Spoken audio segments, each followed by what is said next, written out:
dollars of ARR, if I remember correctly, within like 9 months in Europe. So it's absolutely phenomenal, and they've raised a huge round and fantastic business. And also, probably it's great to see more product-led growth winners in Europe. And there are a few, there are obviously some, but they're not loads of product-led growth companies that come out of this region. So it's really exciting to see what someone at scale will achieve the kind of success that they're seeing. In terms of the business, like I think it's a really interesting one. Clearly, probably the questions. I mean, I've obviously used Lovable too. I love it, and it's really fun to use. I think when it first came out, or around the time it came out, I was like, "Wow, okay, this is it. I'm going to try it out. I'm going to build my 100 million ARR company." Just be hands. I'm sure we all went through that.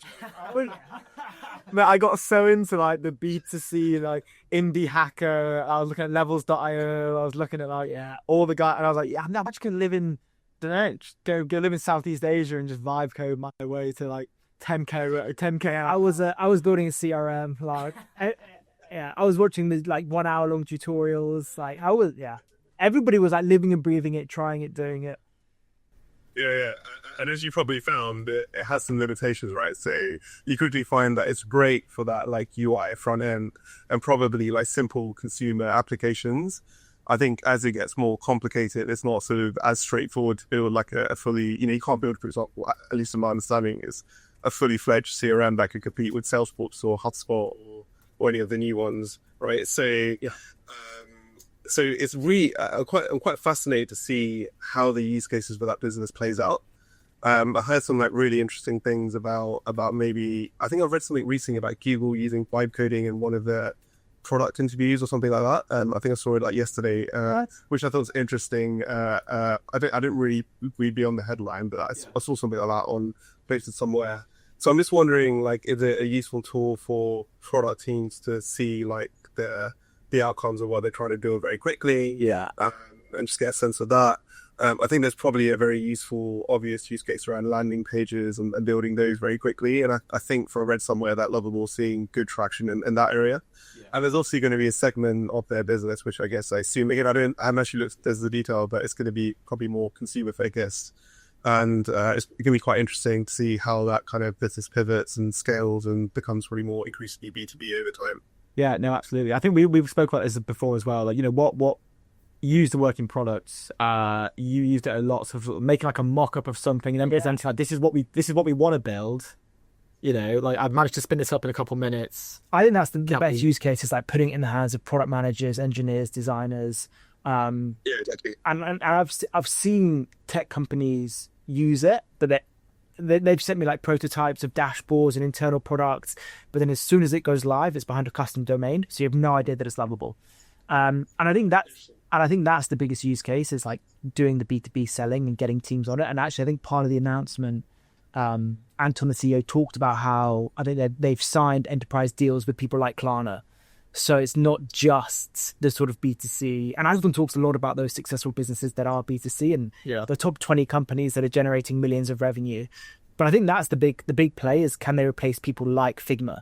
Can they be the internal tool that the R&D team uses to build and ship products? Yeah.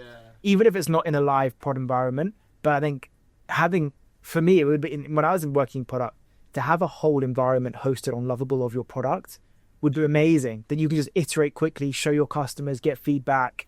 That, I think, is the massive use case. Yeah. And I'm curious, does that change the way that you look at B2B businesses? Yeah, it's interesting, right? Like, I guess your question really is like, is there a situation where Lovable gets so good that it can literally build anything, and it makes all SaaS companies redundant because they're just not needed anymore? I suspect that we're probably years out from that being a reality, right? But even if they get there, I do think within software, there's so many other nuances that go into it beyond just building the product itself and the functionality behind it and the features.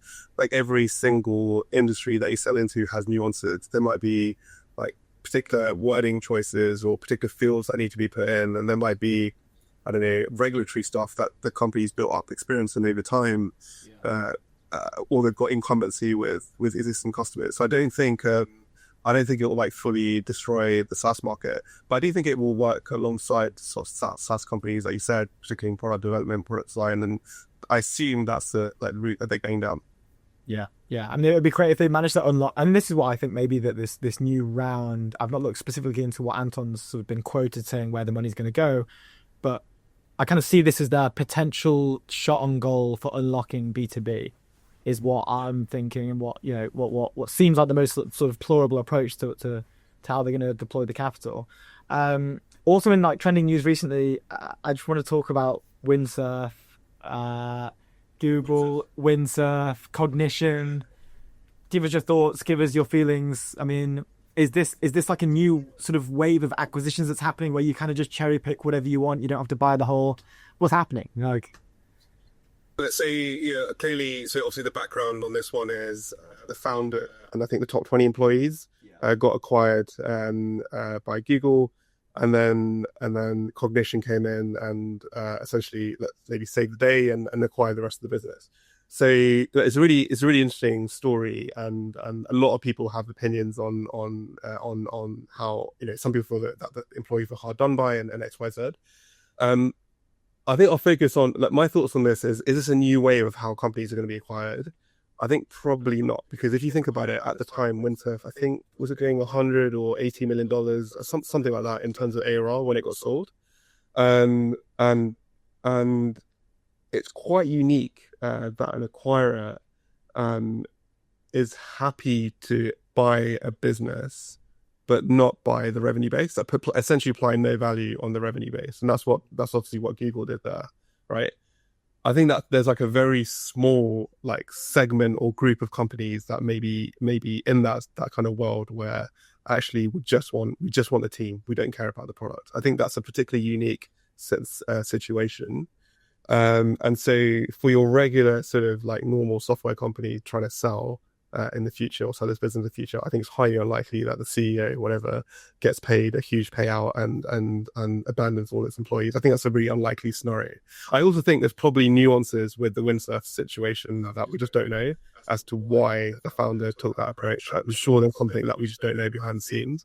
For example, like, is there certain rules and in terms of how companies are sold in America that meant that it made more sense for them to do this setup where they essentially left that company behind so that it could then go to another business. I think some nuances there that I'm sure are at play, because I can't imagine a founder deliberately goes out of his way to build a company, hire all these people, and then deliberately sort of, you know, disadvantages the rest of his employees. It doesn't make logical sense, right? Because the founder probably doesn't really, well, I assume most people don't think like that. So that's my take on it. That's my really short take on it. I'm not sure, do you guys have different views on this? share the same view. I think what it's done is it's opened the debate for the going down with the ship type thing, which is something that I don't think was previously sort of explored too much. It was kind of just assumed in a way, like if a founder, maybe, you know, when it gets to later stage and after serving a different CEO, and maybe they're slowly drifting out the company if it's doing well or if it's not doing too great, whatever. But, you know, pre-seed onwards, it's always like, this is my baby. You know, I put so much of my life into this. I'm gonna go, like, if this dies, I'm dying with it type thing, and then we're gonna roll the dice again. It's not like, and again, I don't really know. Again, as we said, we don't really know the specific details from the founder's side, but the optics of that don't look great, because you know, you're kind of left just holding, you know, a load of like your sort of worthless options. Then in a Windsurf, people were saying it's kind of like a ghost company now, but after Cognition came in, I think it was Jeff Wang who was their head of business, now acting CEO, was kind of helping mediate the turmoil post Google acquisition, and was working with Scott Wu, the Cognition founder, to sort of streamline everything and make the acquisition okay. He put up a brilliant post on Twitter, sorry, on X, just sharing what happened on the days after, and they basically they got the deal done, they got the acquisition done over the weekend, and they were sleeping in the office, and there was an amazing quote from there. I think I saw it. I'm trying to work out where I saw the quote, but it was something like we came into the room and it was just like the applause didn't stop when they announced it on the all hands to the employee, because, you know, they got years 1, 2, 3, and 4 of their vesting schedule accelerated. So like, you've gone from getting acquired by Google to getting left behind and getting nothing, to then getting acquired by Cognition and getting everything. Like, what a roller coaster in a weekend. But I think the interesting thing there now is that employees can now earn so much more money on their salaries and, the pay packages from these huge tech companies than they can from like options in startups, right? Options in startups, equity, you join a rocket ship, you get loads of equity. That used to be your way of making loads of money. And now what's flipped is Meta making these huge offers, and the same with Scale AI, which is like actually the most lucrative thing. And it's the same for founders, right? They're offering packages of over $1 billion over 4 years. Yeah, I saw that. Now it's like, you don't need to have an exit. You don't need options. You can just join Meta, or you can join Microsoft for like $1 billion. If you are like cracks ML talent. For that very small pool. You think, it used to be like it's the creme de la creme of high tech kind of that's getting hired on. And but it's that talent which has become the differentiator, right? If you are those top researchers, you don't need equity, you don't need an exit. You can just get 100 million signing on bonus, which is insane. And I suspect it's probably not even. I mean, with these people as well, I suspect it's probably not only really about the money, right? It's probably partly to do. I assume when you're operating at this level, it's partly to do with the mission, the journey, and what you're actually doing with your day job, which is probably as equally important to these people. Yeah, no, absolutely. I mean, we're looking at what's happening with, like, I think it's Thinking Machine Labs just did 2 billion seed. You've got Ilia's sort of super safe. I forget the name. It's like SSI. Yeah. And there are now like these sort of differentiations between these companies aren't really sort of like, I want to make the most money, or some of them are, but like we're starting to see like a moral complex come into this like AI race, this AI journey, right? It's something that you just touch on. Then I think once they hit a certain level of wealth, it doesn't really matter where you're getting the bag from now. It's like let's focus on our sort of moral application of this product that could do amazing things or do like crazy awful things. I know we're running out of time, but one of the things I wanted to ask about is, like, in the world of B2B investing, how is AI changing the way that you are either sourcing or selecting your investments? Do you have a high threshold to invest now? Are you expecting to see more revenue? Are you looking for more technical teams? What's changed? Yeah, sorry, you briefly cut off there, but I think you're saying like what's changed in the world of AI, right? And SaaS. So we focus at Series A and Series B, and when I started doing this in 2018, and look, we went through various cycles even since then, and COVID was an interesting period where you saw an acceleration in growth and stuff. But right now at Series A, and you're seeing so many new companies which are getting to meaningful ARR milestones with such limited time since inception. We've seen companies that might be doing, I don't know, like 2 or 3 million of ARR in like 9 months or 12 months or even 6 months, and it's just or 5 and 14 months, and we haven't seen as many companies growing this quickly before. It's really, really exciting. Obviously, with that comes some concerns and thoughts, right? Which is, if you're a traditional Series A, Series B investor, you are historically more accustomed to seeing slightly longer journey in terms of how the companies have evolved. You've got more proof points that the customer actually want the solutions and churn and whatever usage and all this kind of stuff. Whereas with these like really quick, high growth companies, the challenges are really like, how do you assess whether the company will exist in 2-3 years time?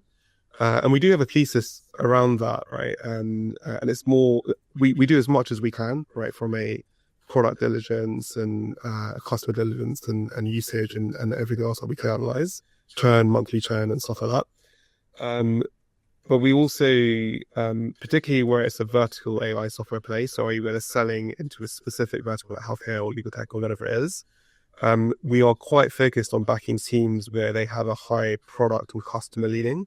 So what I mean by that is one of the 2 founders are literally obsessed with products, and their teams below them are iterating super fast, so looking at data points, listening to customer feedback, and keep iterating, and they know full and well that they haven't, even if they're seeing this high growth, that they haven't quite achieved product market fit. They're obsessed with what they need to do to continually iterate the product, continually maintain its interest and evolving that product.